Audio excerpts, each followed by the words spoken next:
The storm Area 51, Nimitz encounters. What's really going on with UFO disclosure? Coming up next on Deceptions of the Ages News.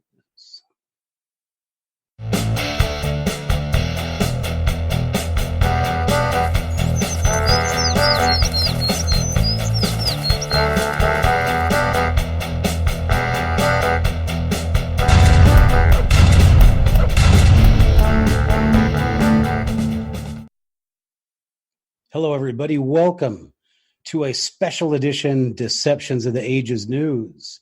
We're going to be joining Encounters USA for a special podcast about the Nimitz encounters and what the Navy disclosure really means for the question about UFOs and extraterrestrial life. So let's join Encounters USA, already in progress. Hello, everybody, and welcome to Encounters USA. I'm your host, author Matthew Hines. Today we have an amazing show. We're going to be talking about the Nimitz encounters, and we have a lot of information that you might not have and that you might not know. So I think this is going to be a really important podcast for you and everybody else you know. Now, there's a couple announcements I would like to make. Yesterday, or last weekend rather, we were going to have a live podcast with Michael Hall, the paranormal lawyer. He was down at the Storm Area 51 event, and you know what? Michael got so involved, he actually lost his contact stuff, and he had put his information about my podcast, etc., in a place, and he had left it back here in Washington State. So unfortunately, we spent all weekend hoping to get in touch with Michael down at the Storm Area 51 event. We could never do so, but he did leave us a message finally, and it was kind of sad that we couldn't get a hold of him, but really it wasn't, because what happened at the Storm Area 51 event, not a whole lot. Now, I talked to Michael back in August, and if you want to see that encounter, then you can go ahead and check our past videos. We actually interviewed Michael at ESETI Ranch about not storming Area 51. And, well, maybe a lot of people took his and our advice. All right. A couple announcements also. Next month is October. And October at Encounters USA is Dogman Month. I say Dogman, but this month we are going to actually be putting it to you, the people, the listeners, the voters. What would you rather have, Dogman or Wolfen? Now remember, Dogman is not a dog, nor is Dogman a man. Wolfen is a more fit and apt description and name.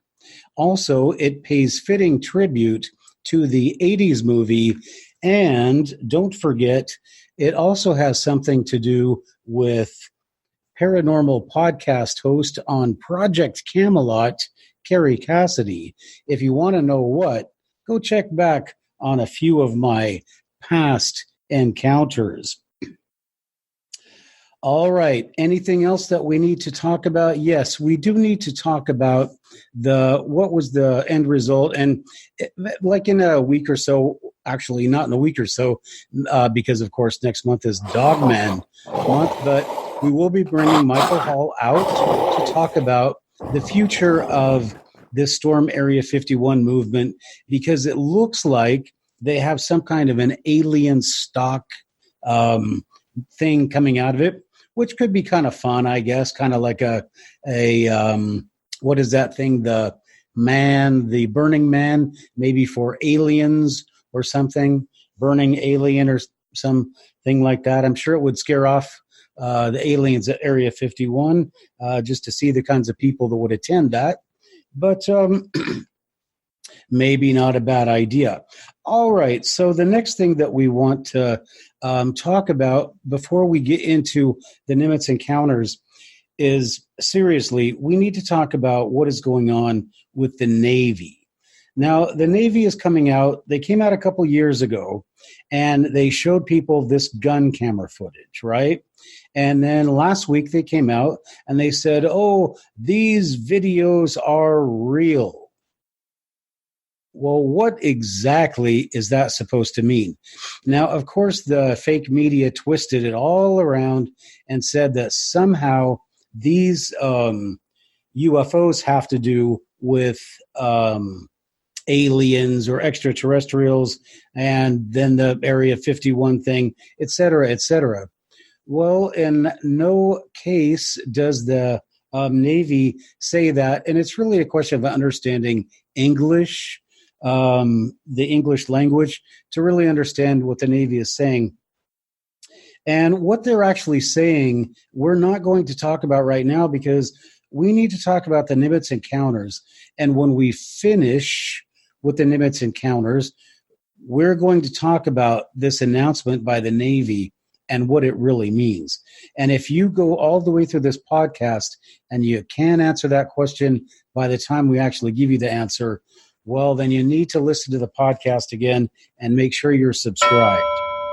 All right. The first thing we need to talk about now is the Nimitz encounter. Now, I don't want to be too rudimentary, and I don't want to be too advanced. I've just got to go right down the middle of the road. If you have no knowledge about this, you might want to Google it or something and watch the video later, because there is a lot going on here, and a lot of it is very technical. And I don't want to get really technical and bore the you-know-what out of people. So the first thing that we need to talk about is what happened. What happened with the Nimitz encounter? Now, if you don't know, the Nimitz is an aircraft carrier, and an aircraft carrier is part of a bigger collection of ships that cruise around the world's oceans and exercise U.S. power. It's a really impressive sight to see, and it's a lot of military hardware, and it's all very expensive, and there's a lot of people, fine young men and women, involved in these operations. That's the first thing that you need to know. The Nimitz is out off of the coast of California, down by Baja, about 100 miles off the coast, and they are getting ready to start practicing maneuvers. Now, let's set the scene for this. The year is 2004. The month is November. The prior year, in 2003, we had invaded Iraq. We have been in operations, and they have really heated up. And these guys, these servicemen and women, have seen a lot of action in the Gulf, comparatively. So for Navy people. Now, I was in the Army, so, we have our own prejudice. But I won't get into that now.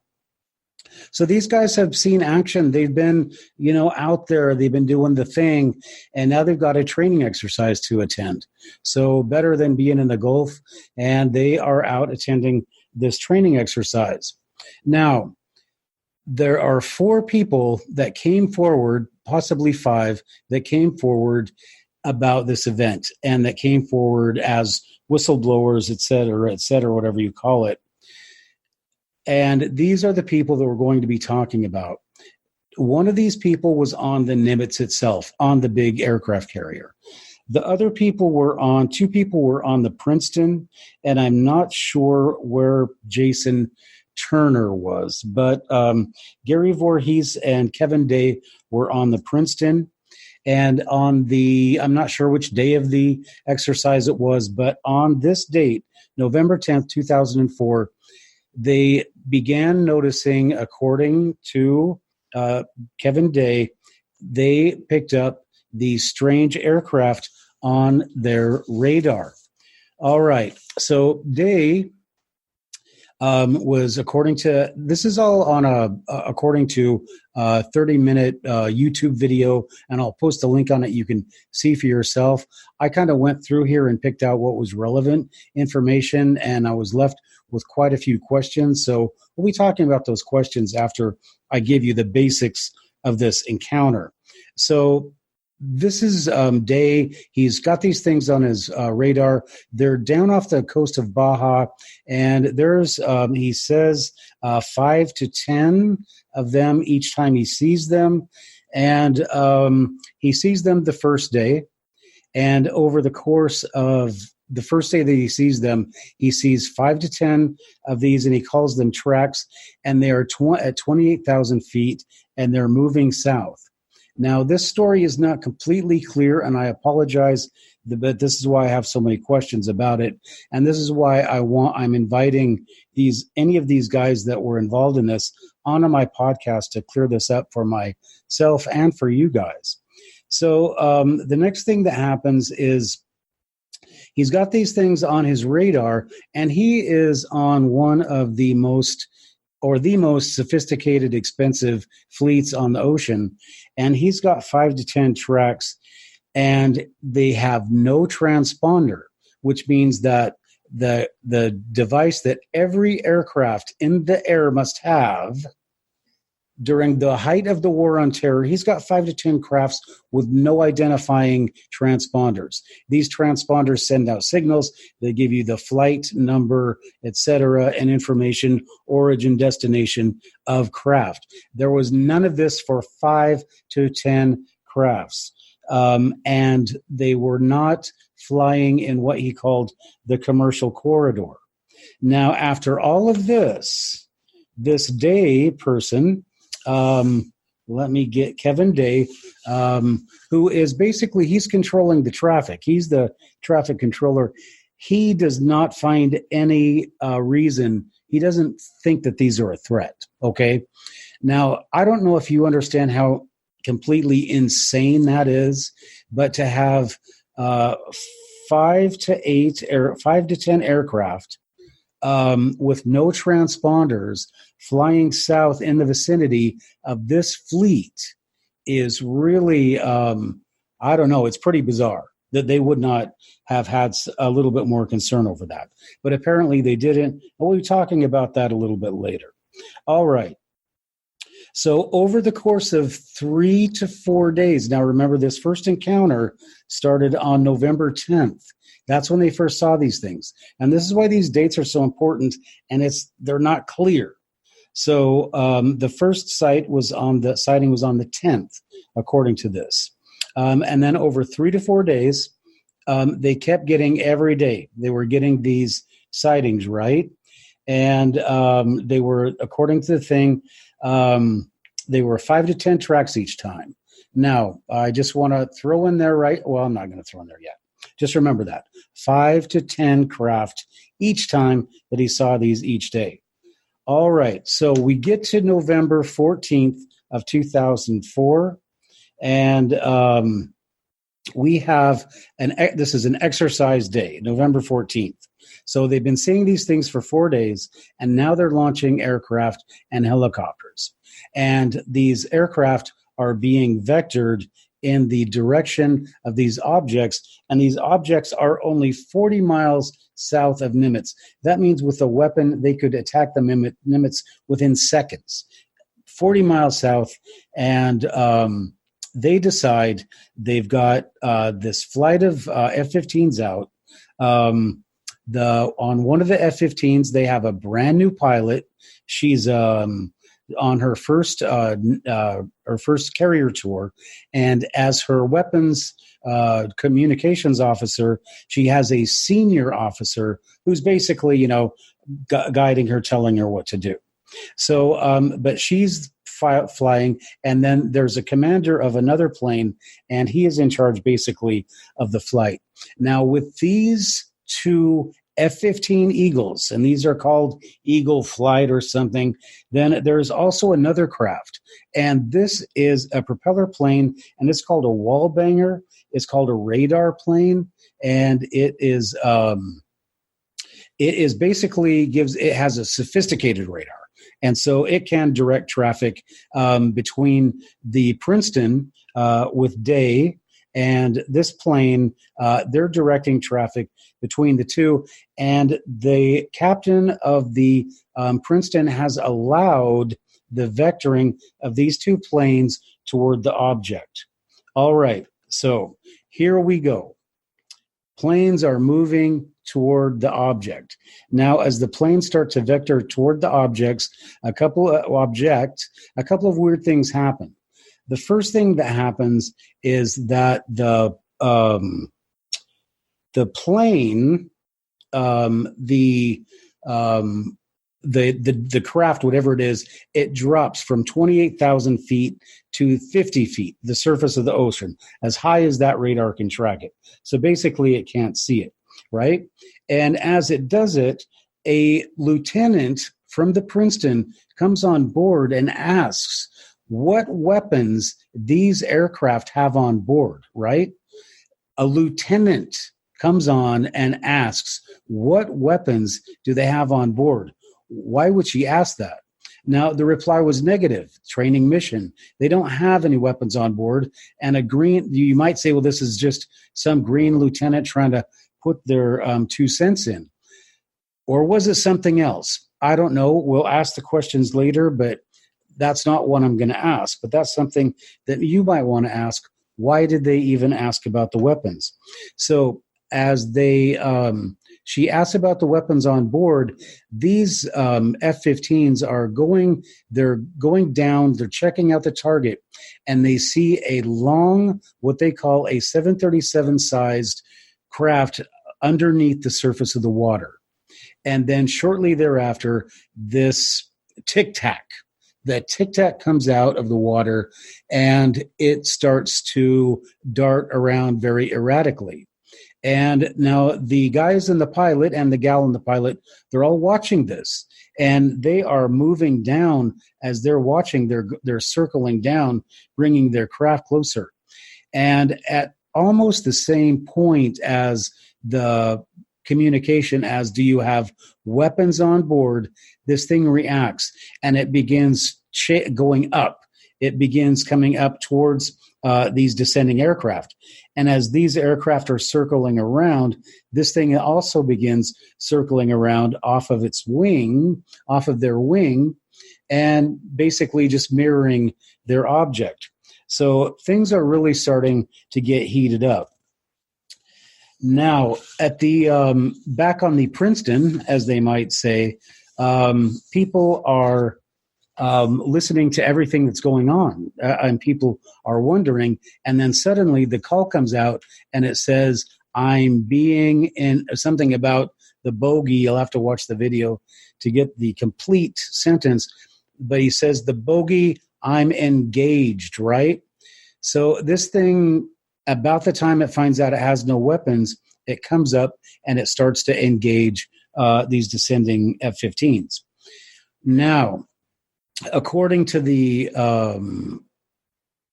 witnesses, whatever, the data that came back, this craft, this Tic Tac, is very shiny. It looks almost plastic, and it's about 47 feet long. It's about the same size as their craft. And it engages them for a brief second, and then it just takes off, right? Disappears.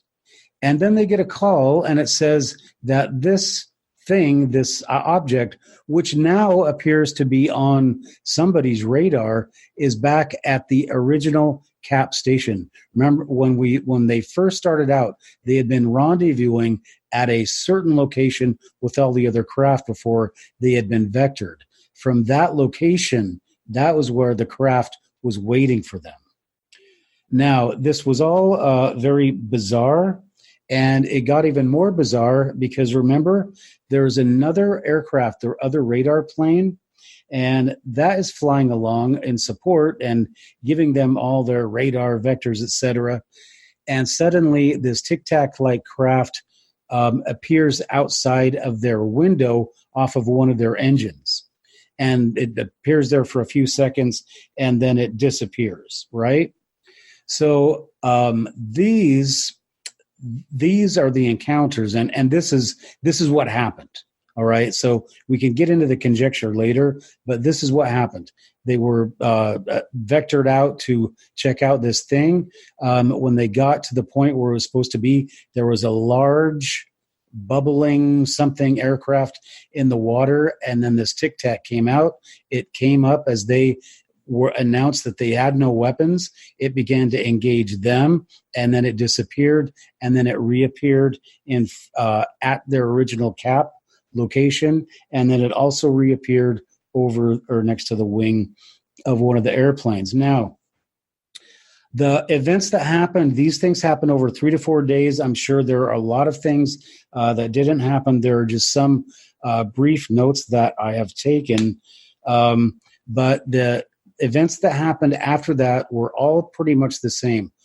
These people came back to where their ships. And on the Princeton, a helicopter landed, and according to Voorhees, 2 Air Force officers came in with his captain, and they took out, I want to make sure I'm saying this right, 2 Air Force officers and his captain came in and took the cleared out all of the in Voorhees, in his case, it was 2 civilians. In another case of these people that were taking out the computer logs of the Wallbanger flight, 2 civilians or 2 Air Force officers came and took those. So in each case, as soon as these encounters happened, you had people coming that nobody knew, but somehow knew that these encounters were happening. Now, there's questions about the timing, and there's questions about who these people are, and the et cetera, et cetera. And there's also a number of questions about these guys' statements and about how the Navy reacted.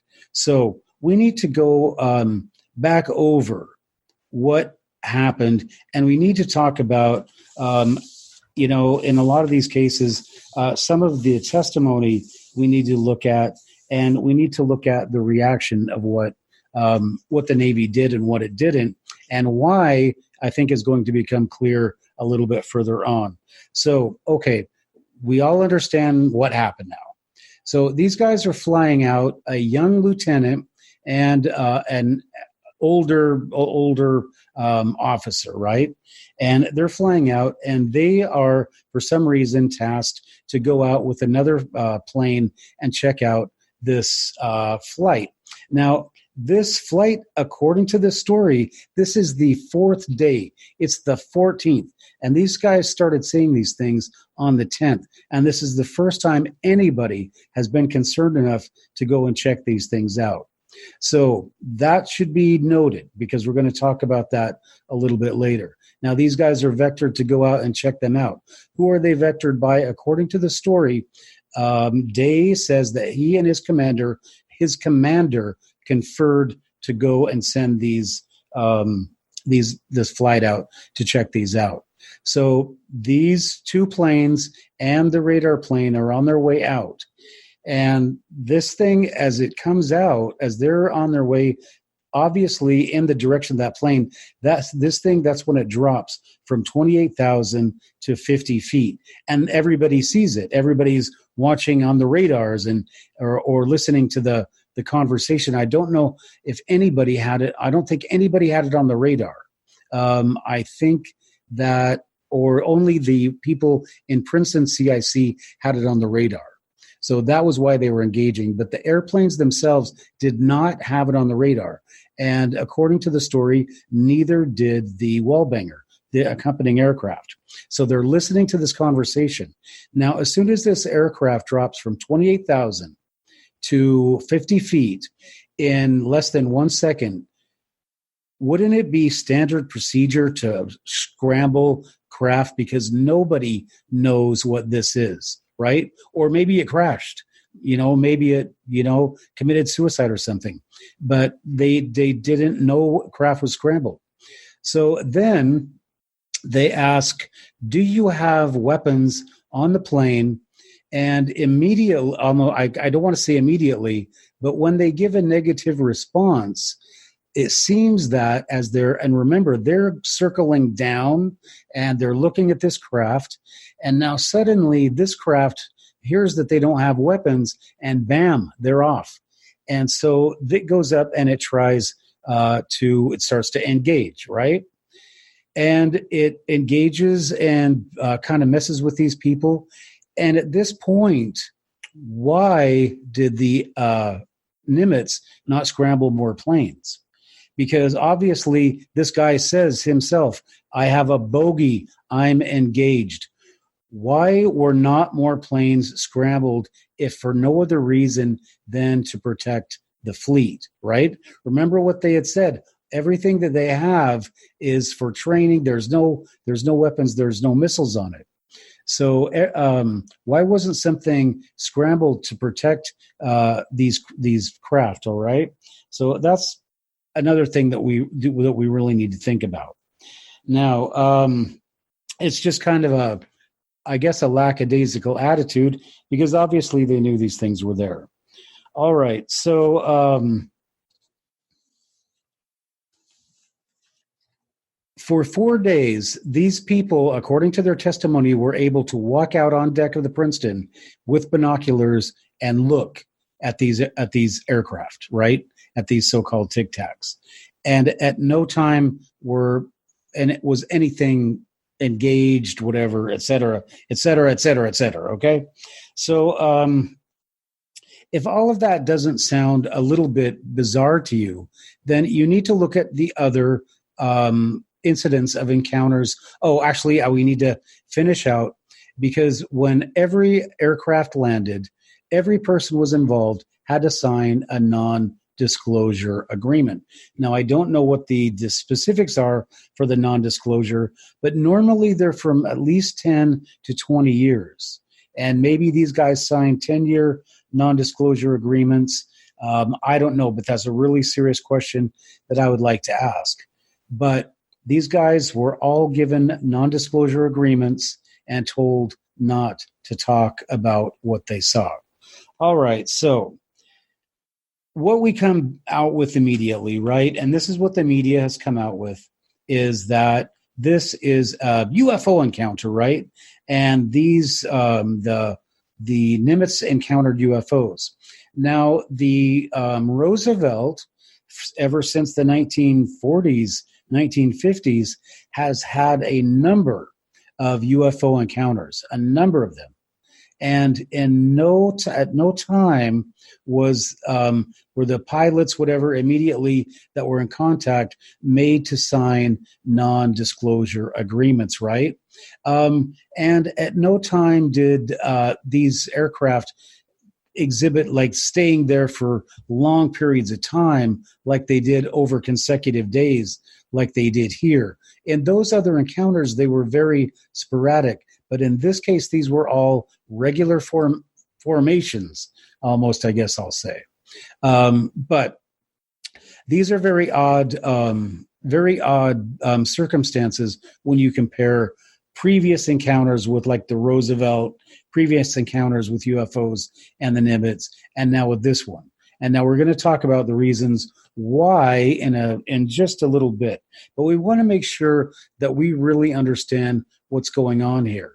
That basically the Nimitz commanders showed no concern almost at all for these craft. Almost no concern at all. All right. So now, what could they be? Could they be extraterrestrial?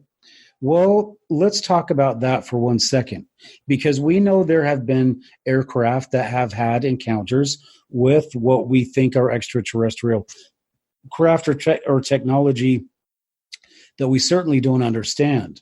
Let's take this pilot in Iran, outside of Tehran, in 1976, that encountered a UFO that basically shut down his plane and shut down his weapon systems. In fact, what you find in most cases where pilots are in the vicinity of UFOs, especially military pilots. Those pilots almost all report some malfunctioning of their craft. Now, did this happen in the case of the encounters? No, it didn't. Why didn't it? Well, we have to start looking at other sources besides extraterrestrial for where these craft are from. Now, you can say what you want and think what you want. I am just suggesting possibilities. If you want to think these are alien craft, then please do so. I would rather compare with what we know with what has happened here and see if we can't come up with the best logical conclusion. Now, according to a video, and I'm going to post the links in the description, there's a guy named Brent Tingley at thedrive.com, and they have discovered that in the year 2016, on April 28th, there was a patent applied for, and this is a patent for, and I'm quoting, a hybrid craft that creates a quantum vacuum and repels water and air. All right, so I'm not going to get too much into what a quantum vacuum might be, but I'm going to say this. If you read my book, Deceptions of the Ages, you are going to see it's called Mormons, Freemasons, and Extraterrestrials. And in the extraterrestrial chapters, there is a part that explains the technology of extraterrestrial craft. And this is based on encounters. This is based on people that have encountered them. And one of these people is Bob Lazar.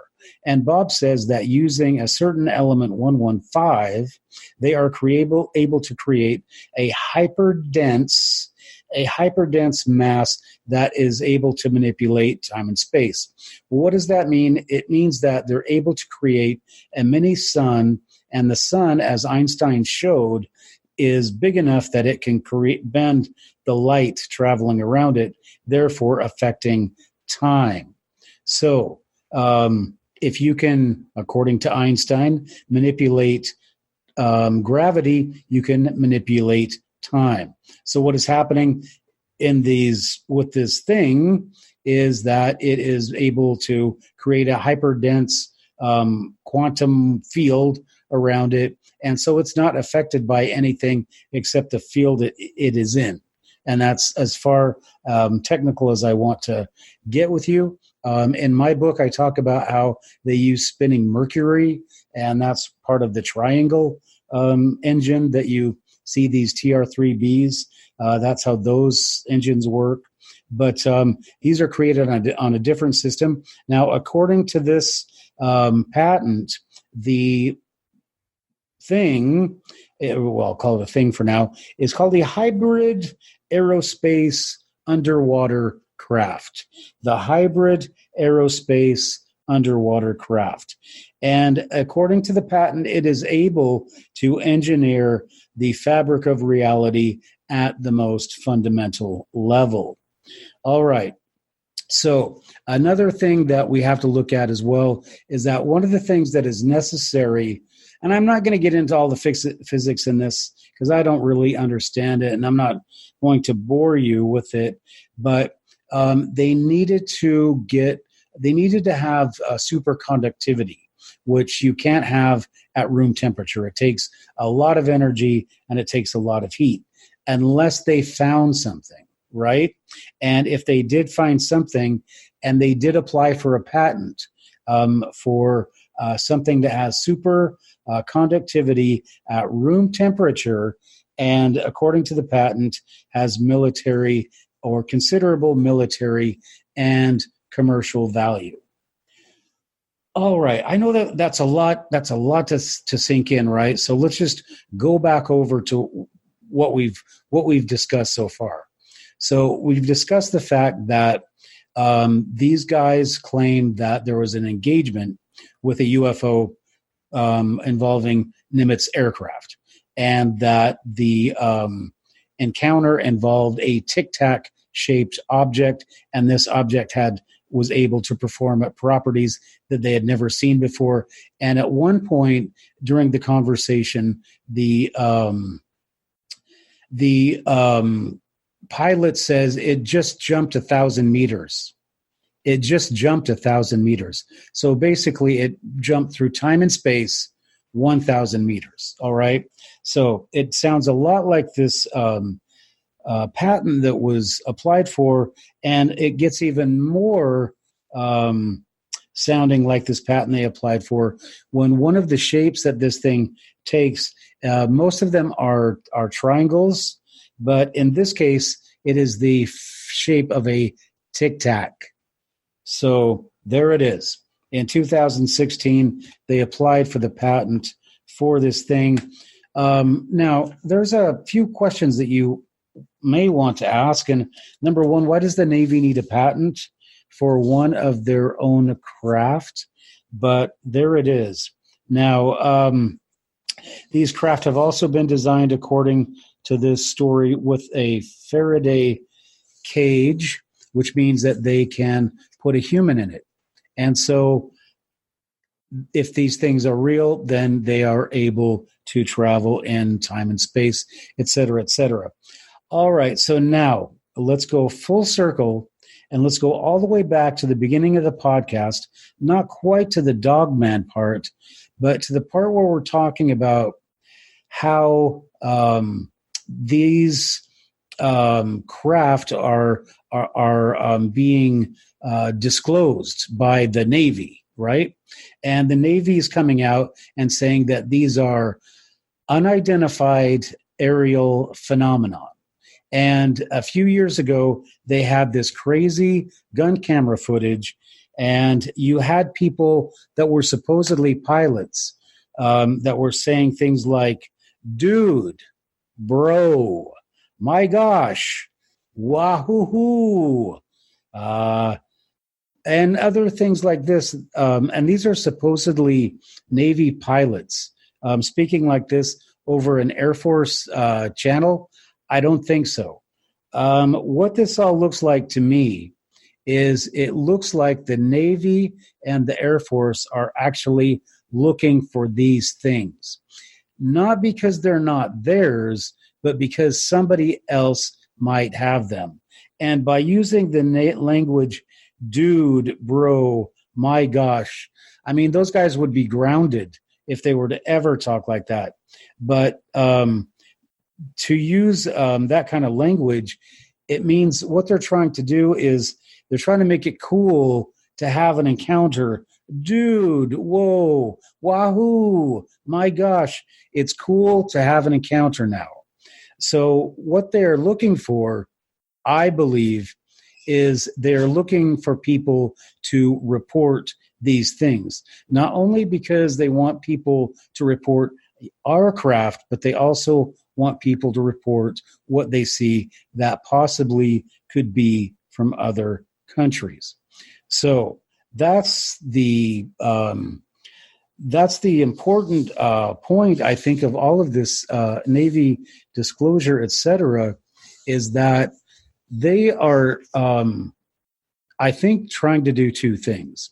They're, number one, trying to get people prepared because this is the next level of technology. The second one is they want to find out if those things are readily visible, and they want to find out if anybody else is operating in our airspace that we can't see. So this is what is really, I think, behind all of these encounters. And as the last piece of evidence that I'm going to throw into this, when we go back to the Nimitz encounters, right? Now, just think of it. If you want to test a weapon system that is so out there, so, Buck Rogers, Star Wars, whatever, you're going to have to do it in a place where nobody is going to be able to see it. Obviously, this Area 51 thing is not working out so well. So they take it out to the ocean. Besides, what does the patent say? The patent says that it is it's a hybrid craft. It repels water, and it propels air, and it's able to engineer the fabric of reality at the most fundamental level. So if you want to test something like that, there's two things that you don't want. You don't want people watching it, and you don't want people or this craft falling into enemy hands or anybody's hands in case something goes wrong. So where's the best place to do it?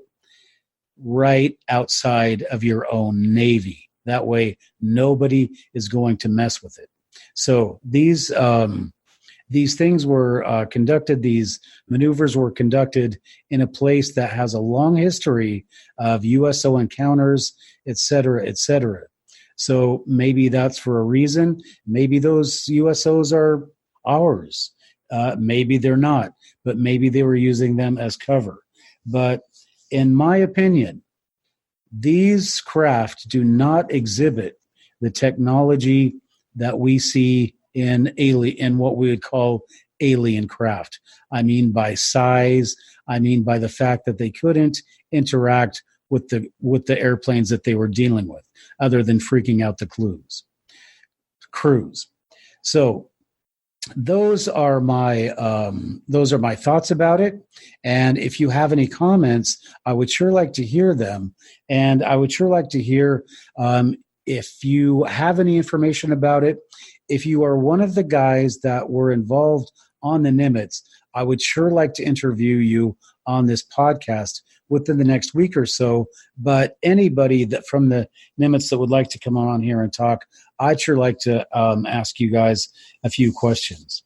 So that is the Nimitz story, and that is disclosure, and that is our Encounters USA alien take on things for the month of September in the post-storm Area 51 world. Now, what do you think is really going to happen out of the Area 51 thing? Do you think anything's going to happen? You think anybody would show up for alien stock? If you think so, if you're going to participate in it, if you think it's cool, then go ahead and leave a comment. And if you haven't seen it yet, check out my video on at the East City Ranch with Michael Hall. And also, I really encourage you guys to get in touch with this UFO question.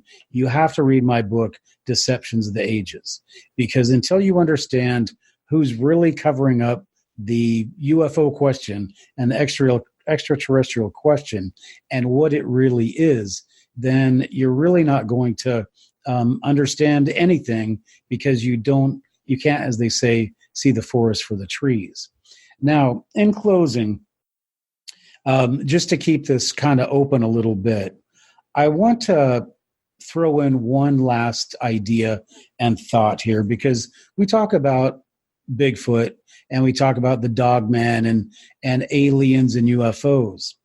And one thing that all of this stuff kind of ties into, whether you can comprehend this or not, at the same time that the Navy was studying UFOs, they had a $22 million program.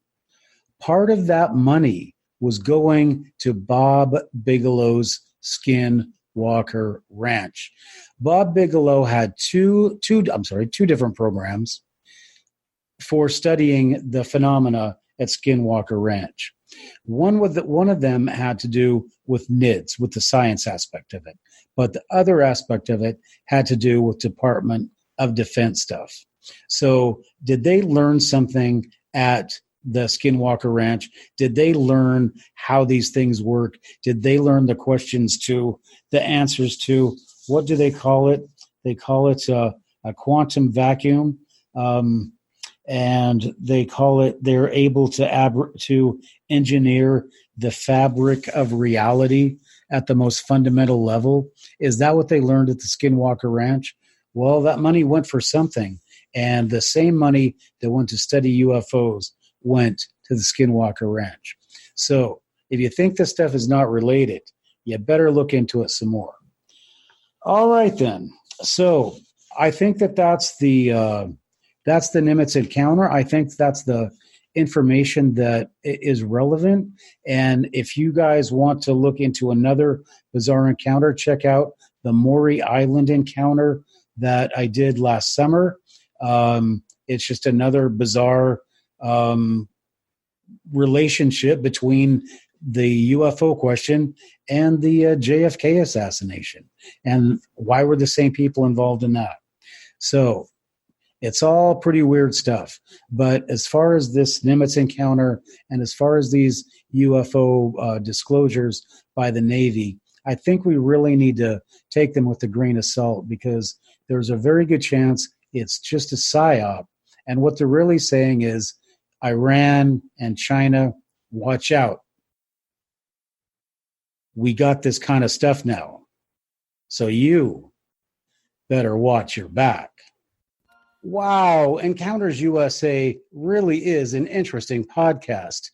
Boy, if you haven't done so already, please subscribe. Encounters USA, Deceptions of the Ages News. What a great combination. And we'll see you next time on Deceptions of the Ages News.